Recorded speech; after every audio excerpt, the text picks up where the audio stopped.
Olá, que bom estarmos juntos mais uma vez. Espero que esteja tudo bem com você. Oggetto volante não identificato. É assim que são chamados os objetos voadores não identificados na Itália. Coincidentemente, os fenômenos possuem a mesma sigla que no Brasil, OVNI. Porém, o país europeu parece ter algum mistério escondido envolvendo avistamentos. História de luzes no céu e coisas voadoras estão presentes desde a antiguidade no país. Alguns dos casos são tão impressionantes que se tornaram históricos. Vamos conferir mais nesse vídeo.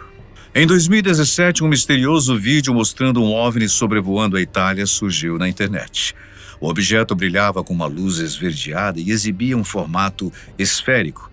Porém, mudava de forma, indo de um orbe para um cilindro e até um anel.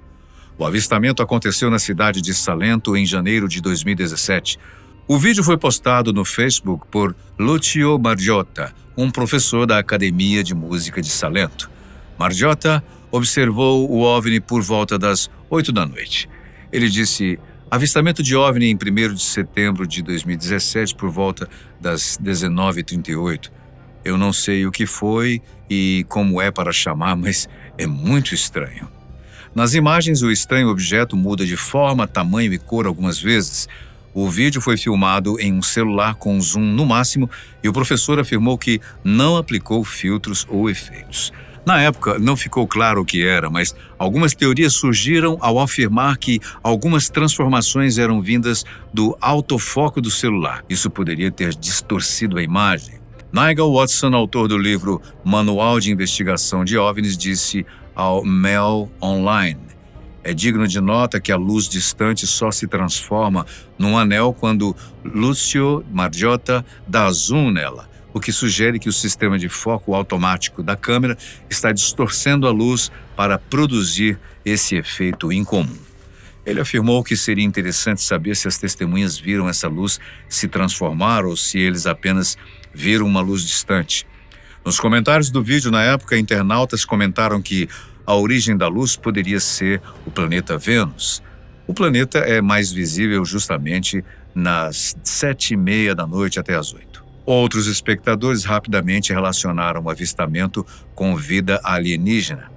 Mark D'Antonio, um astrônomo e designer de efeitos de vídeo, também sugeriu que o zoom máximo da câmera de Margiotta pode ter distorções exageradas, potencialmente levando a interpretações errôneas do que foi observado. Ele também apontou possíveis artefatos de lente de umidade e outras substâncias como fatores contribuintes para os efeitos visuais incomuns capturados em vídeo. No entanto, mesmo com essas considerações, a origem da luz e o seu comportamento peculiar permaneceram inexplicados. O que mais intriga os caçadores de OVNIs é que avistamentos do tipo na Itália não são algo incomum. Historicamente, o país parece ser visitado por estranhos fenômenos no céu. Antes mesmo de Cristo, já havia relatos sobre isso, para você ter uma ideia. Julius Obsequens relatou estranhos acontecimentos ainda na antiguidade. Ele foi um escritor romano ativo no século IV e início do século V d.C., durante a Antiguidade Tardia.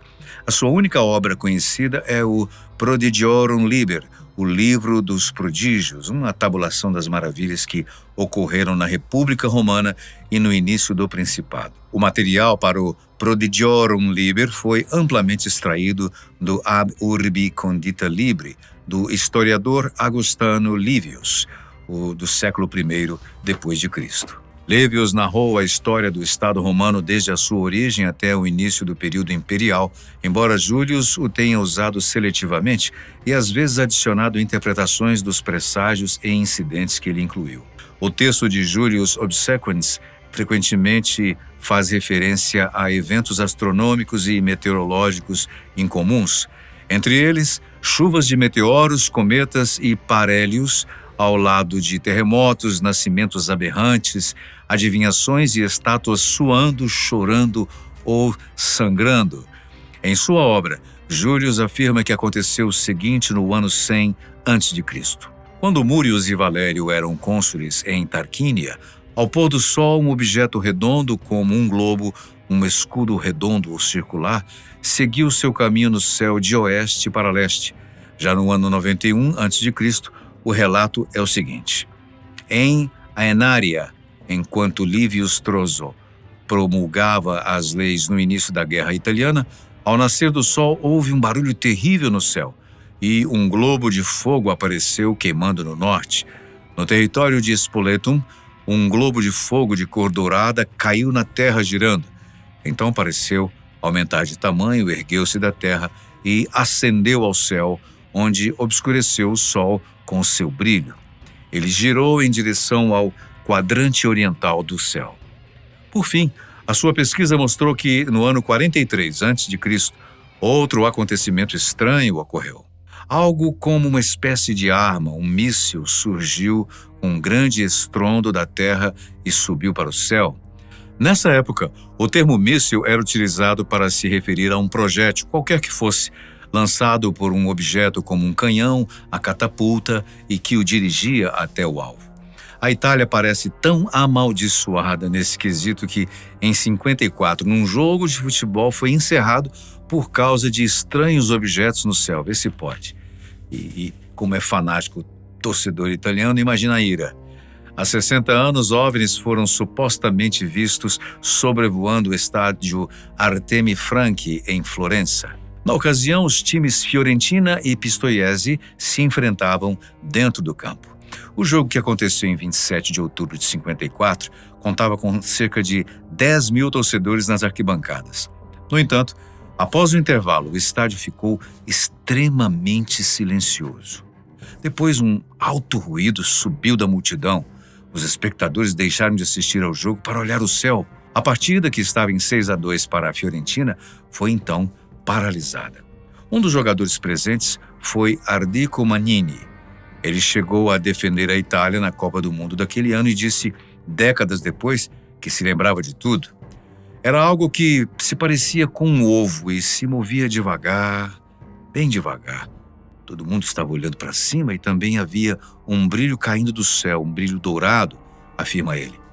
Segundo o jogador, todos ficaram atônitos, já que nunca tinham visto nada parecido. O relatório da arbitragem informa que o jogo foi suspenso simplesmente porque os espectadores no estádio viram algo no céu.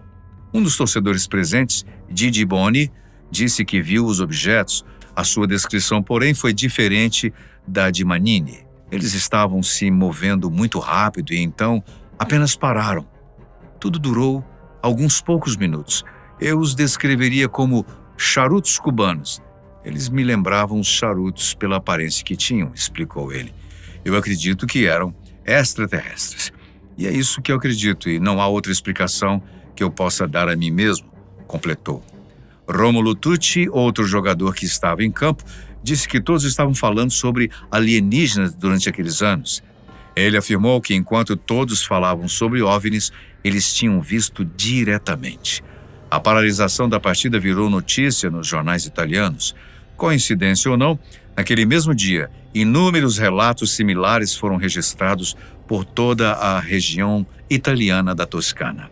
Nos dias que se sucederam ao jogo, novas supostas aparições desses objetos no céu foram registradas em vilarejos próximos ao estádio. Na ocasião, uma substância desconhecida caiu sobre o campo, cobriu uma parte de Florença até se evaporar. Aqueles que entraram em contato com o material o descreveram como similar ao algodão, porém indescritível, já que evaporava ao contato humano. Uma explicação estranha, porém científica desse fenômeno veio muitos anos depois. Poderiam ter sido teias de aranha grandes e interligadas, que apareceram no céu como balões brilhantes por causa do reflexo do sol. Vai engolir. Esse é o modo de migração das aranhas e a época em que aconteceu coincide com a época da sua migração no hemisfério norte. No entanto, o material encontrado simultaneamente à aparição dos OVNIs foi analisado num laboratório e os elementos encontrados não correspondem àqueles que formam uma teia. Isso significa que o mistério dos OVNIs, que obrigaram a suspensão de uma partida de futebol há 60 anos, permanece até os dias de hoje. Em 1978, mais relatos de OVNIs apareceram na Itália e ocuparam a imprensa. A notícia chegou às páginas do jornal The New York Times. O jornal contou que no dia 16 de dezembro de 1978, objetos voadores não identificados que emitem frequentemente luzes verdes, vermelhas e brancas e têm um buraco na forma de donut no meio foram relatados e, em alguns casos, fotografados em dezenas de lugares entre Palermo, Sicília e Milão, ao norte. A matéria dizia que o fenômeno do OVNI, em italiano Oggetto Volante Non Identificato, atingiu Roma pela primeira vez, sendo relatado por ninguém menos que os oficiais de plantão no ariete de operações da sede da polícia. Dezenas de pessoas ligaram, todas com a mesma mensagem. Nós vemos um enorme feixe de luz verde logo acima. Um tenente e um suboficial correram para o terraço e um deles exclamou: "Eu vejo um enorme feixe de luz verde." A luz desapareceu na direção norte-noroeste entre Tiberina e Salária, 2 bairros residenciais. Em Palermo, um bancário de nome Nino Raffagnino disse que avistou um objeto pouco antes da meia-noite. Correu para sua lente teleobjetiva de 1000 milímetros e tirou uma série de fotos que apareceram na imprensa. Uma tirada quando o objeto estava parado, de acordo com o Sr. Raffagnino, mostrou um disco de luz com um buraco no meio. O The New York Times também afirmou que oficiais da polícia de Palermo, alertados por chamadas de cidadãos, tiraram fotos e as enviaram aos jornais. Tiradas enquanto o objeto parecia estar em movimento, elas mostraram um longo e largo raio de luz no céu escuro. Relatos de avistamentos também vieram de uma patrulha noturna dos Carabinieri, o Corpo Policial Nacional de Elite, em Lecce, no sul, e de 2 soldados de guarda em Brindisi, na costa do Adriático. Na época, os jornais por todo o país receberam ligações por semanas. Foram tantas que o Paese Sera, o jornal comunista em Roma, disse que talvez fosse preciso considerar uma coluna diária sobre avistamentos. Dentre todas as histórias italianas que envolvem OVNIs, talvez a mais conhecida e emblemática seja aquela que envolve o ditador fascista Benito Mussolini. Por volta aí dos anos 2000, 2 especialistas em objetos voadores não identificados, chamados Alfredo Lissoni e Roberto Pinotti, receberam estranhos documentos anonimamente. Seriam supostamente arquivos fascistas de OVNIs. O material falava sobre um disco voador que caiu em Magenta, na região italiana de Lombardia. A queda teria sido no dia 11 de abril de 33, mais ou menos 14 anos antes do famoso caso Roswell nos Estados Unidos. Os italianos investigaram o objeto através de uma força de inteligência secreta chamada Gabinetto RS-33. Seria um gabinete com o nome RS, vindo de Ricerche Speciali, que significa pesquisas especiais. Já o 33 indicava o ano do incidente. Autorizados pelo próprio Mussolini, começaram a investigar o caso. O material foi levado para um hangar de uma produtora de aviões em Vergiate, também na Lombardia. Mussolini achava que seria um veículo aéreo incomum de alguma das forças adversárias, mas o chefe do gabinete RS-33, Guglielmo Marconi, pensava diferente. O pesquisador achava ter encontrado algo extraterrestre. Os arquivos recebidos pelos especialistas de OVNI não diziam quem era o remetente, mas afirmavam que ele era parente de um daqueles que pesquisaram o caso em 33. Os documentos diziam que foram muitos os avistamentos na Itália entre 33 e 40, tantos que uma comissão especial para pesquisar os eventos precisou ser criada. A criação foi feita pelo próprio Mussolini e 2 de seus ministros, Italo Balbo e Galeazzo Ciano, que colocaram Guglielmo Marconi no comando do projeto. Primeiro houve um caso em Veneza, em 31. Depois aconteceu esse que um OVNI caiu e foi recuperado também em 33. E nos anos seguintes aconteceram muitos. Nos arquivos, é dito que a descoberta e o protocolo a ser seguido foi enviado para o prefeito, que deveria esconder o fato das notícias. O objeto propriamente dito era um disco metálico, polido e que refletia a luz, de um comprimento próximo de uns 12 metros. 2 aviões tentaram alcançá-lo quando estava em voo, mas obviamente não conseguiram. Isso mesmo a 130 km por hora. O veículo estranho não emitia nenhum som, apesar da velocidade, o que eliminava a possibilidade de ser um balão. Um desenho feito por um informante confidencial está presente nos arquivos. Na verdade, vários esquemas de espaçonaves ou algo parecido estão entre os documentos. Aparentemente, o veículo tinha 2 partes, como 2 discos colados um no outro. Pareciam 2 chapéus, um ao lado do outro, largos e redondos e com domos no centro. Bem, é inegável que o relato se assemelha muito aos comuns discos voadores. Segundo Lissone e Pinotti, os vários testes e análises foram feitos nos documentos e para eles são sim verídicos e dignos de confiança. Pinotti, jornalista aeroespacial, afirmou ter indícios que os resultados dos estudos do gabinete RS-33 talvez tenham sido compartilhados por Mussolini com Adolf Hitler. O que fica bastante em aberto é o que realmente aconteceu com esse suposto material extraterrestre encontrado. Marconi, que por curiosidade foi o criador do rádio, dizia que era alienígena, mas obviamente o medo de ser uma arma adversária misteriosa ainda pairava sobre os líderes italianos. No final, é difícil saber exatamente qual foi o destino dos estudos, ainda mais porque a Itália depois entrou na Segunda Guerra, sendo posteriormente derrotada pelas forças aliadas. Então, vai saber aonde foi parar esse suposto disco voador. Entretanto, poucos anos depois, antes mesmo da Segunda Grande Guerra, os italianos conseguiram produzir um dos primeiros aviões a jato da história, o Campini Caproni 1. Seria esse avanço tecnológico fruto das pesquisas ufológicas feitas naqueles hangares perto de Milão? É algo que procede o pensamento. Talvez Campini usou algum sistema ou mecanismo encontrado na suposta nave alienígena para melhorar as naves italianas. A Itália é um local de estranhos acontecimentos, uma vez que, não muito longe de onde esse OVNI teria caído em 1933, um monte singular se ergue próximo à cidade de Turim. Trata-se do Monte Musinê, que teria sido palco de vários eventos bizarros, históricos e possivelmente ufológicos. Tudo isso a pouco mais de 100 quilômetros da cidade italiana de Magenta. O Monte Musinê é um vulcão adormecido que se ergue a 1.150 metros de altitude e fica na Cordilheira dos Alpes Graian. A elevação é uma testemunha da história da humanidade, principalmente da Itália. Isso porque mistérios, lendas e casos bizarros que aconteceram por ali. Sim, alguns deles possuem conexões com OVNIs. Por exemplo, em 2 de dezembro de 73, a tripulação e os passageiros de um avião que passavam pelo local teriam visto esferas brilhantes no céu acima do Monte Musinê.